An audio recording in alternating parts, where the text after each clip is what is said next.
اللہ بعض اوقات اپنے نبی سے بھی ایسے بات کرتا ہے بندہ حیران ہو جاتا ہے، وہ کسی کا محتاج نہیں۔ لوگوں نے عقیدہ بنایا خدا دے پکڑے چھڑائے محمد، محمد دے پکڑے چھڑا کوئی نہیں سکتا۔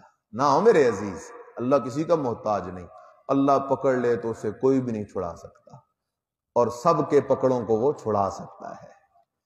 اللہ صمد، اللہ غنی ہے باقی سارے فقیر ہیں۔ یا ایھا الناس انتم الفقراء واللہ هو الغنی۔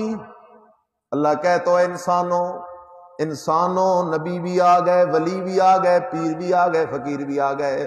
اللہ کہتا ہے انسانوں، تم ہر بات میں میرے در کے فقیر ہو۔ واللہ الغنی، میں اللہ غنی ہوں۔ اللہ الصمد، لم یلد، اس کی اولاد بھی کوئی نہیں، اس کی اولاد بھی کوئی نہیں۔ عیسائی کہتے ہیں حضرت عیسیٰ اللہ کا بیٹا ہے، یہودی کہتے تھے عزیر علیہ السلام اللہ کا بیٹا ہے، فرشتے مکے والے کہتے تھے فرشتے اللہ کی بیٹیاں ہیں۔ تو اللہ نے فرمایا لم یلد، میری اولاد بھی کوئی نہیں، ولم یکن لہ ولد۔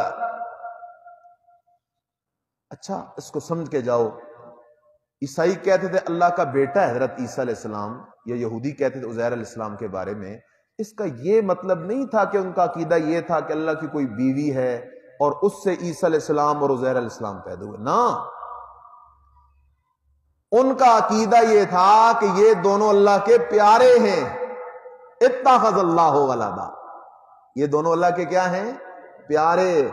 آج کے ہمارے لوگ کہتے ہیں جی یہ اللہ کے پیارے ہیں، اللہ ہماری سنتا نہیں اور ان کی مڑتا نہیں۔ وہ کہتے تھے یہ اللہ کے بیٹے ہیں، بات ایک ہے۔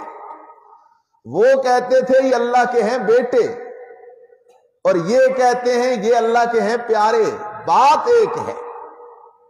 وَيَقُولُونَ هَؤُلَاءِ شُفَعَاؤُنَا عِندَ اللَّهِ، وہ کہتے ہیں یہ اللہ کے ہاں ہمارے سفارشی ہیں، اللہ ساڈی سندا نہیں تے انہاں دی موڑدا نہیں۔ اسی معنی میں وہ کہہ رہی ہیں، حالانکہ یہ بالکل شرکیہ عقیدہ ہے، اللہ سنتا بھی سب کی ہے۔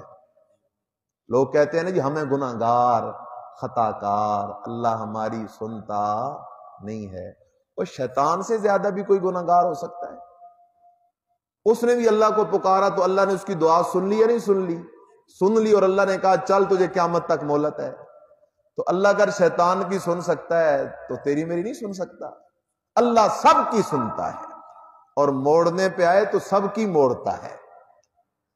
اللہ کسی سے دبتا نہیں، کسی سے مرعوب نہیں ہوتا۔ اس لیے فرمایا لم یلد، اس کی اولاد کوئی نہیں، ولم یولد، اور اس کے والدین بھی کوئی نہیں، اس کے والدین بھی کوئی نہیں۔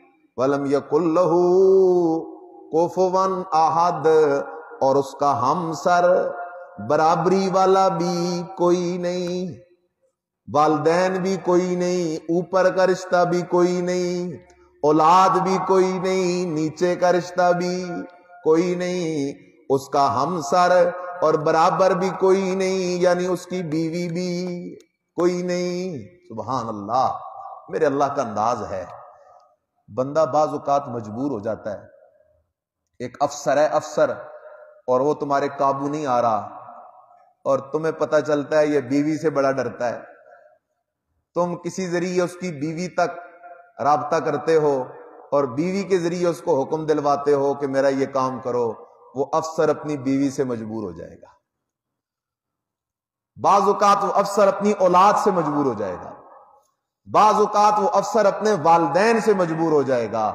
رب کہتا ہے میرے والدین بھی کوئی نہیں، میری اولاد بھی کوئی نہیں، میری بیوی بھی کوئی نہیں، میں کسی کے سامنے مجبور ہونے والا نہیں ہوں، میں کسی کے سامنے مجبور ہونے والا نہیں ہوں۔ لم یکن لہ کفوا احد، اگر ہم اس عقیدے کے ساتھ اس کو پڑھیں تو انشاءاللہ العزیز اب سورہ اخلاص پڑھنے سے مردے کو ثواب بھی ہوگا، اور ہمارے لیے اجر کا باعث بھی بنے گی، درجات کا باعث بھی بنے گی۔ دعا ہے کہ اللہ تعالی ہمیں قرآن سیکھنے کی، سمجھنے کی، اس کے مطابق عقیدے بنانے کی توفیق نصیب فرمائے۔